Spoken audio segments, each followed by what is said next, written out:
Mesdames et messieurs, bonjour, bienvenue à ce bulletin d'information de Artistique Africa TV, essentiellement consacré à la culture. La danse au Bénin, un métier pour demain quand notre tradition nous inspire.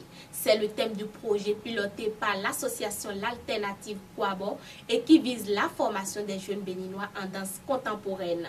Après son lancement en avril dernier, c'est la deuxième session de formation qui a réuni l'ensemble des acteurs à l'espace multicorps de Cotonou le 3 août 2012.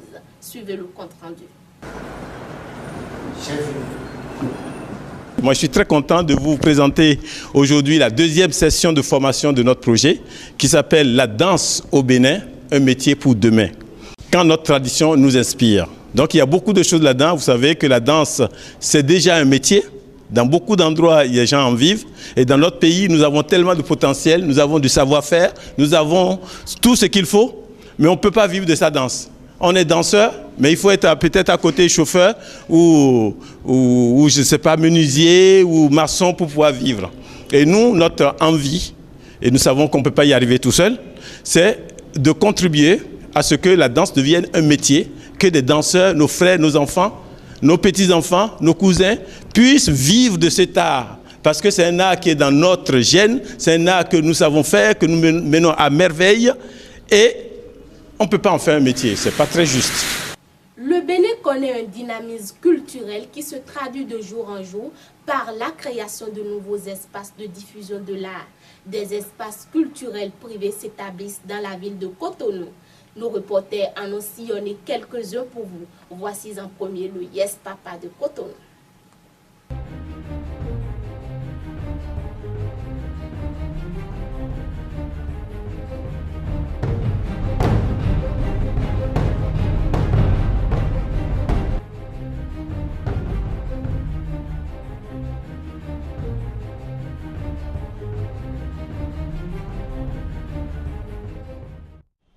D'accord, l'historique en fait du Yes Papa, c'était d'abord un cercle d'amis, d'accord, qui se réunissaient pour jouer, tout au début, d'accord, tout au début. Et ensuite, c'est parti sur la base de, il faut se réunir et faire inviter des amis personnels. Alors, très rapidement, ce concept a pris. Et on a commencé par un tout petit podium et actuellement on fait notre petit bonhomme de chemin.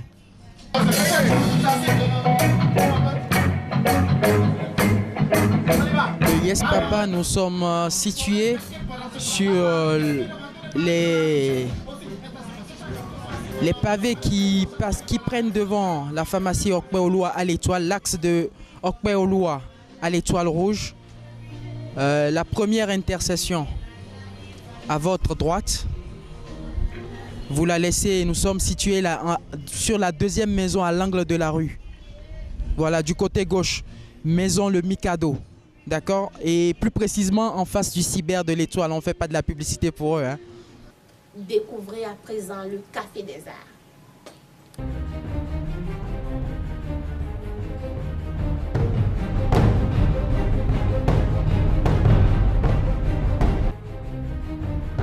Le Café des Arts est un espace artistique et culturel qui est d'abord né dans le cadre de la valorisation de la musique en live, surtout pour les jeunes artistes. Voilà. On a remarqué en fait que la musique béninoise au niveau jeune avait commencé à perdre ses valeurs et pour redorer le blason, on a poussé les jeunes à revenir vers le live, donc à la base au niveau de la création de la musique même. Les soirées sont divisées en deux parties. Il y a un artiste plasticien, un sculpteur ou un genre, enfin, comment vous appelez ça, les arts, enfin la peinture, art plastique qui expose. Et il y a une soirée à côté, donc au milieu de la soirée et du chant, on propose aux gens d'aller découvrir un jeune plasticien qui fait ses premières armes. Le Café des Arts est situé à Fidjrosset. Précisément Fidjrosset Djako, fin pavé. C'est la dernière rue à gauche avant fin pavé, juste après la rue de l'hôpital Djako. Dès que vous entrez dans la rue, c'est la première intersection, sur la droite. Vous allez voir une cafétéria, on mange du spaghetti et puis on écoute de la musique, c'est ça.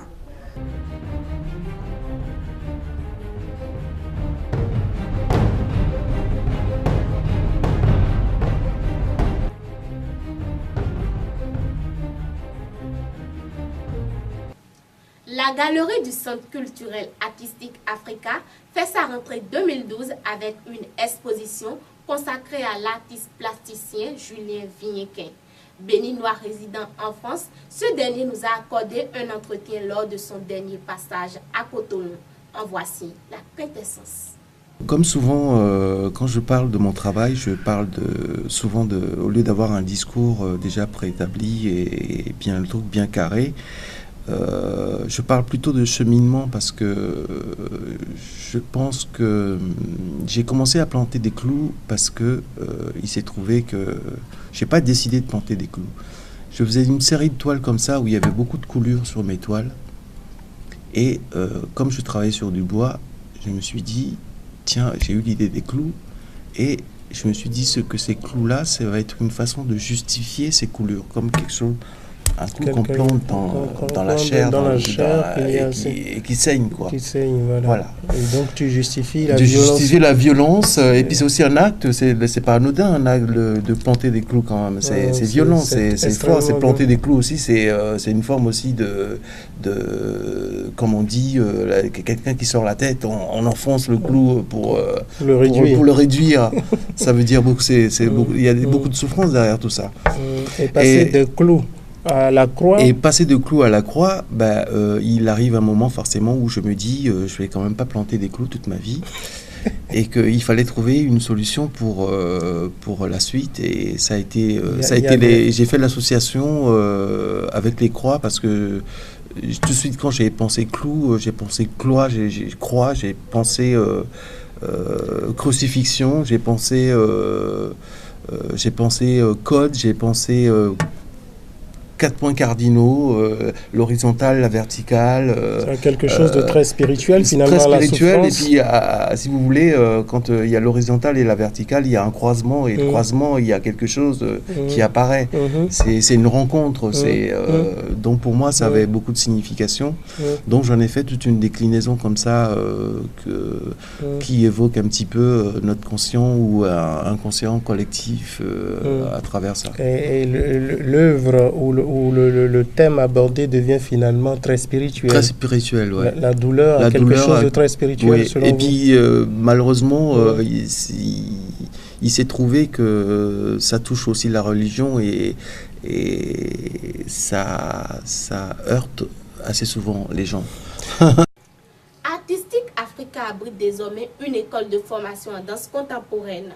Fruit d'un partenariat avec l'association Sonayon du Bénin, la direction pédagogique est assurée par la chorégraphe italienne Francesca Pedula qui nous présente le projet dans l'entrevue que voici. L'idée, c'est justement de créer la possibilité d'avoir quelques mois de formation pour les danseurs. Et à la base de tout ça, il y a cet grand besoin qu'ici comme ailleurs, les danseurs ont de pouvoir se former, premièrement. Et deuxièmement, encore une fois, et ça rentre dans le but de Sonayon depuis le début, c'est de donner les valeurs à les artistes béninois, de leur aider à devenir indépendants.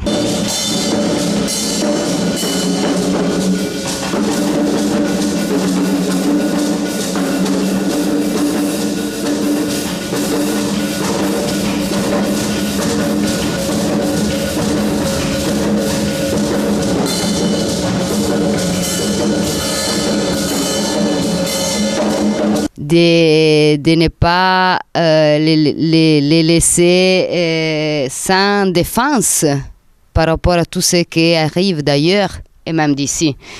Et aussi de pouvoir créer des artistes qu'ils puissent aller dans le monde de la danse avec de véritables capacités professionnelles. Ainsi se referme ce bulletin d'information que je vous remercie d'avoir suivi. Prenez le rendez-vous pour bientôt.